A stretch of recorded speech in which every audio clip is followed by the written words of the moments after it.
So we're here, I guess what you call backstage at the Swamp 2 next for first music laydown sessions. You're Tracey Browne, how's it going? Very good, thank you.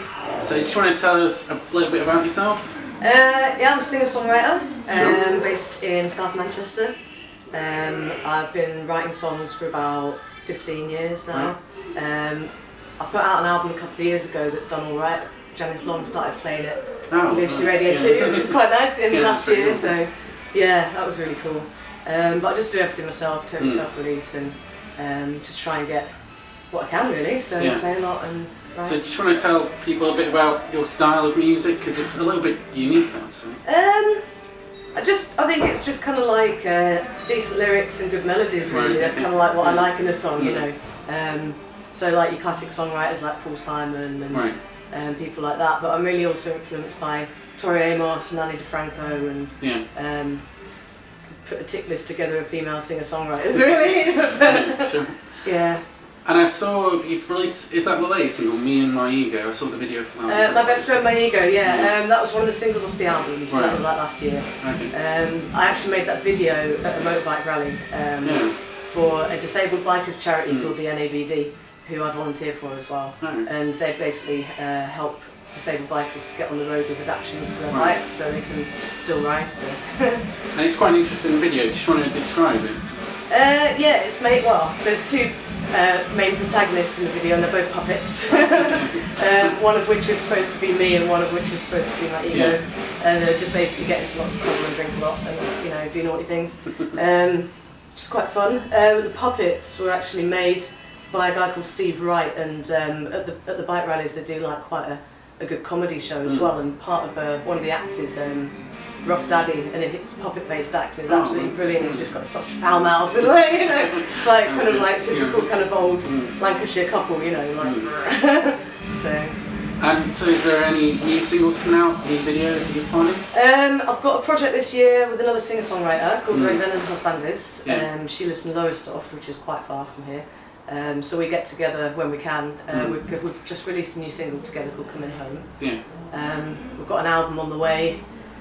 We met at Band on the Wall a couple of years ago. We did like a residency with a band called The Unthanks, sort of folky band from the northeast. And we met on that. Both of us were part of 12 sort of emerging musicians who got picked to go and work with them for a week. So we've sort of carried that collaboration on really between us. I got in touch with you through Manila PR, Yes. and just want to tell us how you got involved with them? Manila PR, I got involved with them based on sort of about, I think, 3 different recommendations from totally separate people. I've never used like a label or a manager or a PR before, and I had a singer-songwriter come to stay at my house, and she was just doing loads of radio and stuff when she was up here gigging, so I was like, who got you that? She was like, Manila PR, so I'm like, right, I've got to check these guys out. They are basically. really persistent. So Yeah. oh, that's is that a polite thing? No, it's good. Excellent, yeah. No, good thing about Tony who runs it, he's got a lot of links to the BBC as well, so we'll go in and put your CDs in people's hands. So that's nice. Yeah, it's really good. So what's been some memorable moments so far? Have you had any particularly special gigs? Yeah, I mean the bike rallies are always amazing, but I also sort of from time to time play in a band with a lady called Thea Gilmore, who's she's like one of the best British singer-songwriters we've got really. So we played the London Palladium last year, and that was really cool. But yeah, most of the bigger gigs I suppose have been with her really, but no, it's just kind of every gig's really different. Yeah. Have you played any really unique venues? Any that you'd recommend? God, you put me on the spot now. What would I recommend? I don't know really. Do you know what? It's so hard to remember where I've been. Played at that many. Yeah, I've played a hell of a lot of places. I mean, there's some really lovely theatre places and art centres and stuff like that around the country. The Sage in Gateshead, actually, that's amazing. I played there. That was probably one of the best gigs I've done. Sort of under my own steam.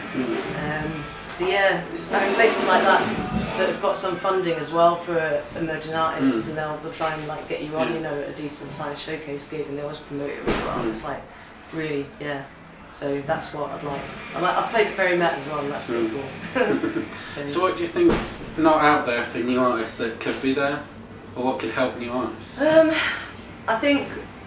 I think new artists could help themselves a bit more by knowing a bit more about the paperwork side of things and PRS and stuff like that. Because especially if you're a songwriter, there's so many little smaller income streams that will help you. Yeah. Kind of, for example, PRS and PPR. PRS is the songwriting one, PPR is the performing one.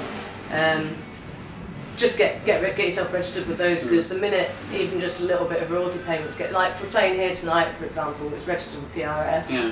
I'll tell them I played here. They'll give me like a $5-ish in royalties, but it all adds up. Yeah, true. And it's a bit, every sort of 3 months or so you just get a little boost, and it's not just the money; it's the I've just been paid just for my songs, for playing my songs, so it's sort of kind of exposure on. I suppose, yeah, it's helpful. So I'd definitely say sort of get your head around that side of things, and once you know it, you feel so much more empowered. You know. So what's coming up in the next few weeks and months? Is there anything? Yeah. I've got a few gigs of my own, and then I'm standing in playing bass in my friend's band. They're called, they're just changing the name to Lines, but they were called Hooker. And they've been around for about 15 years, kind of a riot girl punk band based in Manchester.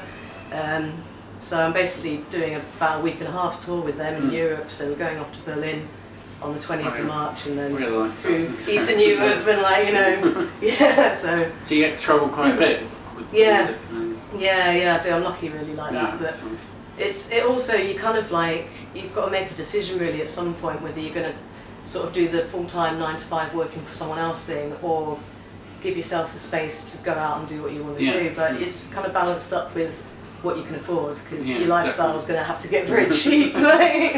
So yeah. And how does everyone find out about you then? My website is teamtracey.co.uk. Spelled Tracey CEY.